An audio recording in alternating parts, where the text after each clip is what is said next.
Welcome to Meaningful Medicine, the Novant Health podcast dedicated to providing you access to leading doctors who answer questions they wish you would ask. I'm Dr. Mike, and joining me today is Dr. Ryan Aubuchon, a pediatrician with Novant Health. In this episode, we're going to be diving into everything you need to know about your child's development from 18 months to 3 years, and we're calling this, Is This Normal? I love that title.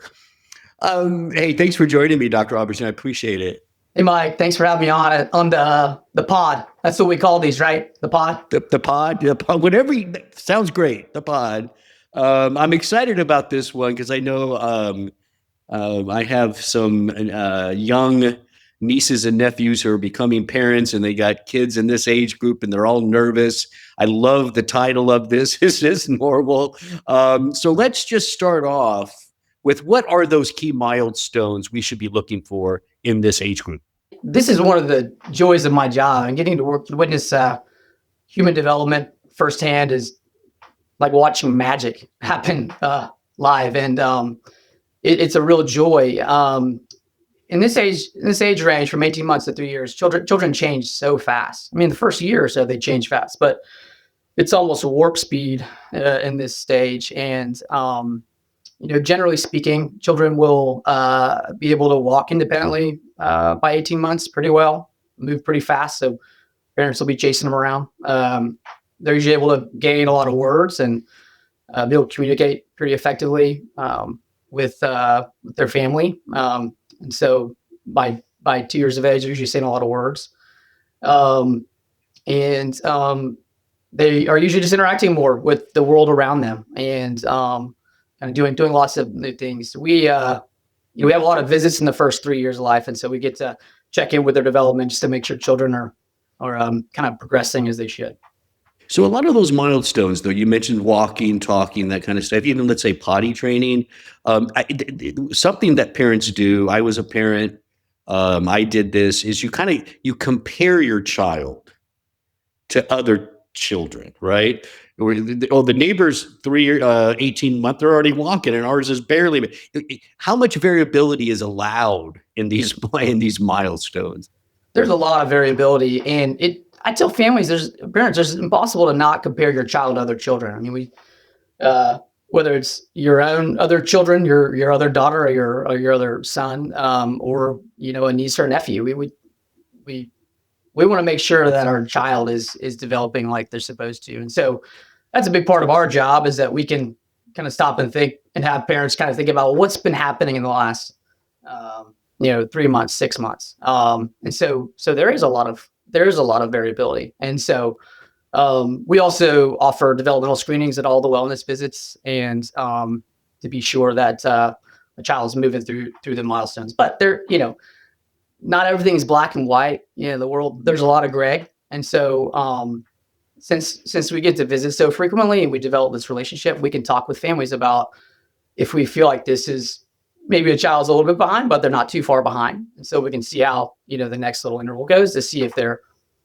making gains. I mean, one rule of thumb, at least for gross motor development, is just be an example, would be like if a child's not walking by 18 months, they should be evaluated. They probably need to see a pediatric physical therapist. So. Right. And that's why follow-up appointments with pediatricians like yourself are so important, right? Because you're going to catch when there maybe is an issue, but a parent may not. So follow-up has to be key, right? Yeah, it's really important. And I will say, parents, they are the proxy for their children. And so they usually know if something's off. And that's an advantage for me in my work. And so a parent's concerned, I want to hear and know what they're concerned about. And so any parents should know that, especially first-time parents. It's very daunting entering into being a parent. There's so much you don't know. There's no reason you would know it. You can read all the books in the world, but nothing's an education like real world experience. And so I tease with families, and I've got 4. My oldest is 10, so I can speak with expert guidance up to 10 years of age, right? So I'm no expert in the adolescent realm yet, but I know that it's coming. I will be. Yeah, I will be one day. But right now we're in the little kid stage. So But yeah, that's a fun part of my job, is just to kind of apply common sense and kind of, pediatric knowledge to different scenarios when things might be a little atypical, but ultimately end up being okay. And if a parent, like you mentioned, parents, they kind of know when something doesn't look right, right? So we encourage them. Like if that's the case, go make another appointment, bring it up. You don't always have to wait to that next scheduled appointment if you're nervous about something, right? Yeah, absolutely. I mean, most pediatric providers that are, let's say, good at their job know that you have to set aside time at the visit to address concerns, especially at the wellness visits. There's things that we need to do that can be cumbersome, but we do it for a reason, and we try to, follow the same process, so that if we find a pattern, it's a lot of pattern recognition. So if we find something that deviates from a pattern in a child's growth and development, then we can talk more about it and address it. And so parents will fill out a lot of questionnaires, and it may feel kind of pointless, but it's helpful for us to kind of get another sort of perspective, an adjacent perspective on their growth and development, and to understand, to make sure that everything's moving along as it should. So Let's talk about play, just playtime. How important do you rank play in the cognitive and emotional development of this age group?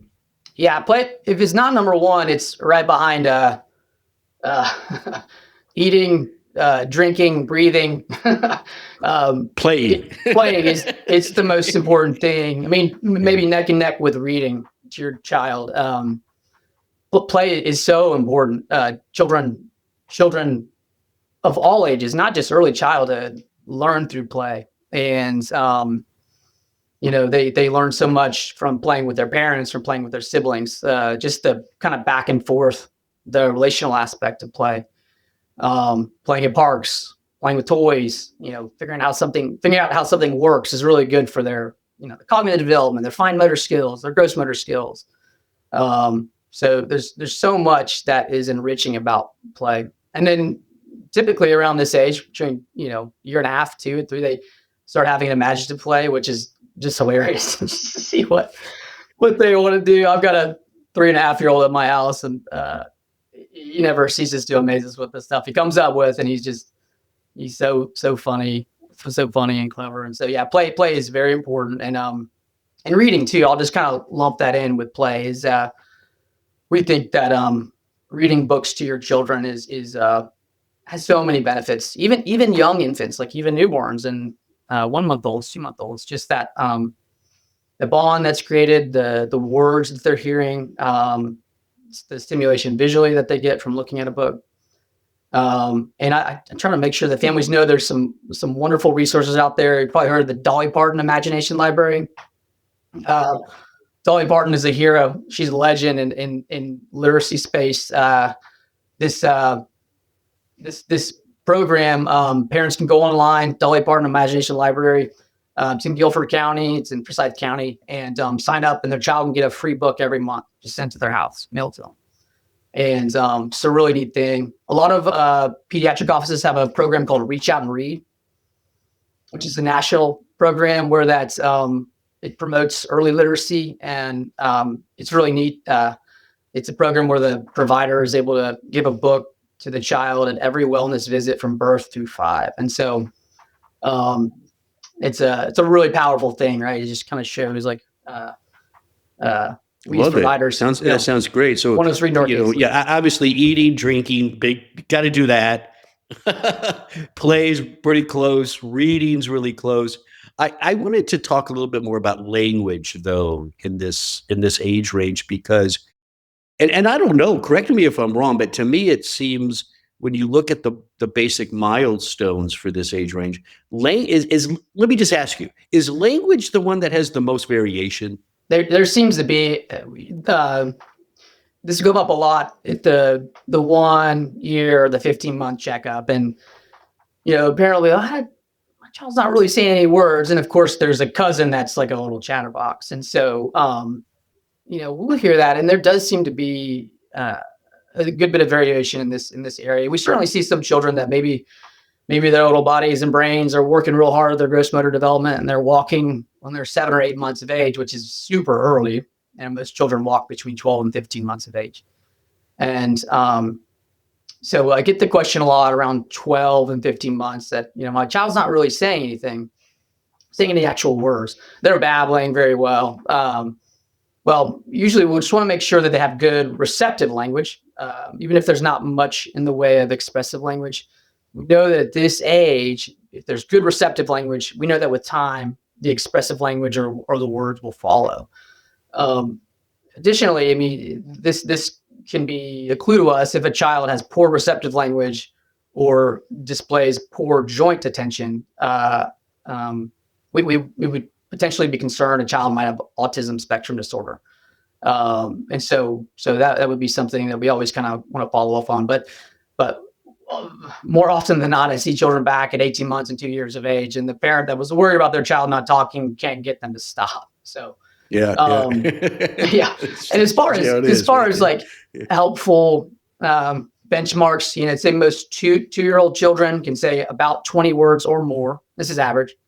They're usually doing 2-word sentences, and a stranger could understand about half of what they're saying. A 3-year-old, this increases incrementally, right? And there's so much variability, but they're saying, 3 or a few word sentences. A stranger can understand 3/4 of what they say. And then by 4, most children typically are fully intelligible and are, talking all the time. So, and really with this conversation, I try to think with parents about, let's think back to 3 to 6 months ago. And from that time to now, are we seeing progress? And that's encouraging and usually portends that they'll continue to progress. Now, if a child is ever losing developmental skills, that's a red flag every time. A child should never have a skill and then lose it. Okay, yeah. So meaning they've done something and now they're not doing it. Correct. Yeah, that can be worrisome for certain genetic diagnoses. I mean, that child would not only need early intervention, but also need to be evaluated by a developmental pediatrician to ascertain what else is going on. But typically we see if children are developing slowly in a certain area, they almost always catch up.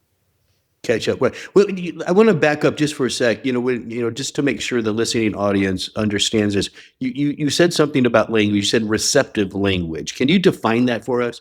Yeah, like if your child could follow a command, right? So, hey, Bobby, go pick up your toy. Hey, Bobby, grab your water bottle. And really, it really kind of goes back to joint attention. So what happens when you look at your child? Are they looking back at you? Are they connecting with you? And we can get some sense for this earlier on, right? So if a child is not responding to their name, or like responding to you talking to them, sometimes it's an early sign that there may be some sort of disconnect between you and them. So, but usually what happens is parents say, well, they're not saying very much, but they understand everything. And know so much, and so usually that's a favorable thing.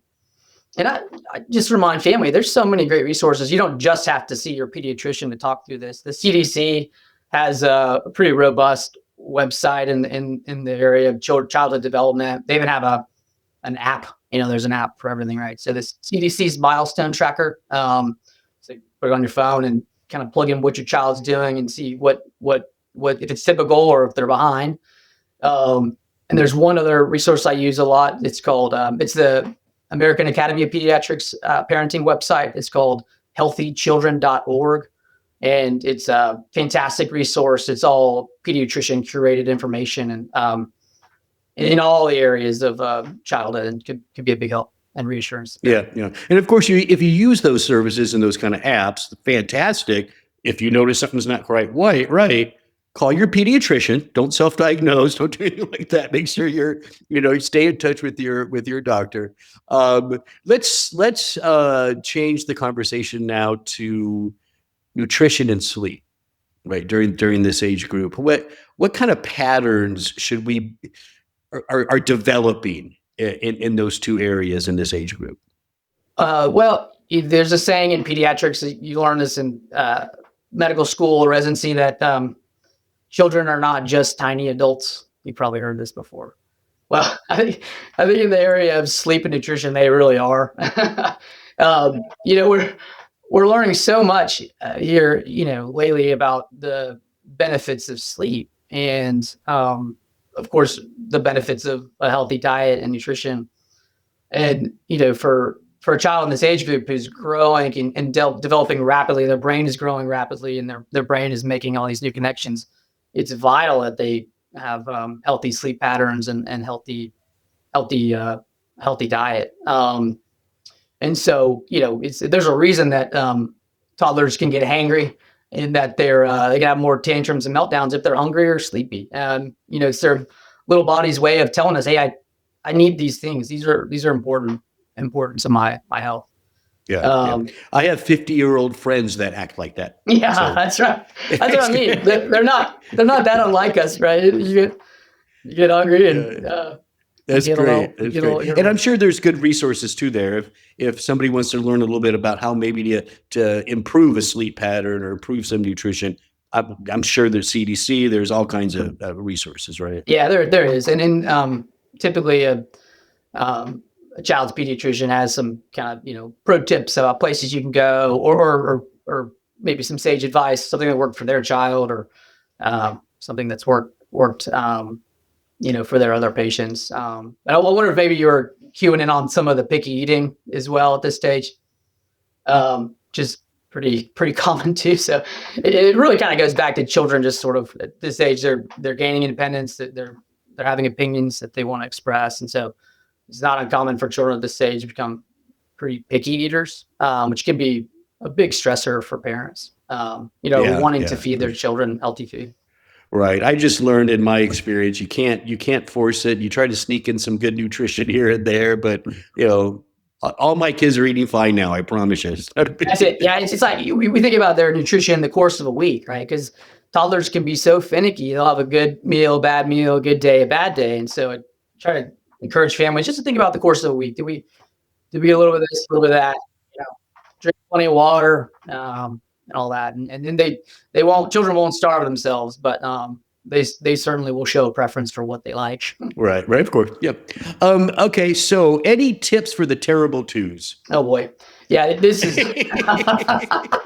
Well, I'll share my first. He's now 10. That term really ultimately frustrated me because we experienced the terrible twos, but then little did we know that. Having a three-nager is actually probably harder. So, yeah, two and three. Terrible as well, I promise you. Yeah, it's this too shall pass. So this is a really demanding stage for a parent, and I think it's important for us to just kind of remember that this is normal for children to want to gain independence and start expressing opinions. This is good. A lot of times they are unable to express how they're feeling, and it comes out by way of a tantrum or misbehaving or being defiant. So these are all normal parts of early childhood. And so I just try to encourage families like this is okay, this is normal. It is important though for us as parents to set boundaries and limits. I mean, we are their parent for a reason. They can't just do whatever they want. And they know. they look at you. You see the look in their eye. They know what they're doing, and they can be quite persuasive and defiant. And so, we think about redirecting. So if there's something that's going to be a problem, let's just kind of move past that. And even little periods of time out. Like a couple minutes, 2 minutes for a 2-year-old, just to kind of have a pause and a reset. But it can be very intense.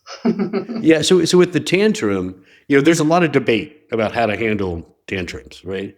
You just kind of said something that I kind of did, which was the redirect. But there are some people who say, no, let the tantrum just go. Others say you got to stop it right there. So you're in the redirect category maybe with this? Well, I don't know. It's sort of like, that's really up to the parent. I mean, they know their child the best. It's sometimes the redirect or the ignore it, ends up to be like 3 hours of a child just losing their mind. I mean, it also depends if you're if you're at Walmart or Target or the grocery store, or if you're at your home, you know, if they're at their home and a child's throwing a tantrum, I'm of the ilk that just let them tantrum, because we can create a cycle where they realize they get attention for this behavior, assuming they're in a safe environment, right? So tantruming on the sidewalk next to a busy street is different than Well, obviously that's a different, totally different in your situation. bedroom or your house. We have Yeah. a little more agency to help them do that. Yeah. I just know it also with the redirect, you got to be careful. Let's see what you think about this. You don't want to be redirecting with candies and sweets all the time, because that kind of sets a little, they learn that. Yeah, they don't. Yeah, they're smart. I mean, they know, and then they figure out how they can kind of massage things to kind of get what they want. So, and they're persistent. Some of these kids, they just will not stop, and you just can't imagine someone screaming and crying for that long, but they can do it. I know. Speaking of, being out and about with your child and everything in this age group, let's talk about social interactions, but specifically with their peers, right? How important is that at this stage? Yeah, it's important. I mean, a lot of 1-year-olds and 2-year-olds, it's a lot of kind of parallel play. So they're playing, but maybe they're not noticing children around them. From 2 to 4, we see a little more kind of cooperative play, I'd say. But like play in general, with your parent, with your siblings, I mean, these are important interactions. They call this just sort of good relational health in the first 3 years is so important. I mean, they learn a lot from just sort of the back and forth of playing. It helps build healthy connections in their brains. They kind of understand about boundaries between others, social cues, right and wrong, sharing sometimes, usually not. This is mine. No, this is mine. Yeah. But they learn in that interaction too there, right? Yeah. They're learning things. Yeah. They learn a lot of these things. That's where there's a lot of kind of evidence that we need all of our children in preschool, right? So for so long, preschool has just sort of been a privilege for people that can afford it. And so there's a lot of these initiatives. There's one in my area in Winston-Salem called the Pre-K Priority. And this idea that children benefit in early childhood from being in a school type of setting, and not for 3-4 hours or so, but there's so much that happens when there's the setting that sets them up for success when they enter into kindergarten. Yeah. Top red flags that parents should definitely seek help with. I think we already mentioned one. If a child was meeting a milestone and they're not, let's connect with your doctor, right? Any other red flags like that? That developmental regression is the biggest one. Like we've mentioned, we have so many visits in the first 3 years that a parent could feel confident that they're not missing something if they're going to their regular visits, right? So it would have to be the ultimate Swiss cheese model. They weren't noticing things at home. Preschool teachers weren't noticing things at school. We didn't notice anything in the room, which is, wouldn't happen. They didn't fill out the developmental questionnaire. And so there's lots of opportunities for us to see something emerging. And maybe it's too early to know if it's an actual problem or if it's something that's going to get better on its own. So, but it's a big part of why we have so many visits in the first 3 years. So I'd say, other than a developmental, like a regression from a developmental milestone, I'm talking about a major regression. So let's say a child that was running and walking, you then could no longer walk, or a child that was talking in sentences and then started babbling. And these are extremely rare instances. So, we get to visit so much that we can sort of understand if the last 3 to 6 months, if we're seeing progress, that's typically great. Let's end with this. What's your, given this age range and all the different stuff we just talked about, the milestones, you gave some great tips. What's the last thing? What's kind of the summary statement you would like to give to the listening audience? This is such a wonderful stage. It's a joy for parents. It's so amazing to see your child grow and change. And you feel so proud of all the new things that they do. You just want to tell everyone and take pictures. And it's hard. It's extremely hard and exhausting. And like, that's okay. You're going to make it. It will get easier. So I think a lot of my role is just to encourage families, parents, that they're doing a good job, and that it's kind of validate that this could be it's really fun, but it's a really intense stage. And then one last thing is sort of a PSA, I guess, but I am seeing a trend of like lots of toddlers walking into my office with tablets. And so I think you asked about misconceptions. I think there are some misconceptions out there that there's a lot of benefits or health to some of these educational apps. So we would say we don't think that's true. Less is more with screen time. You asked about play, like play, read.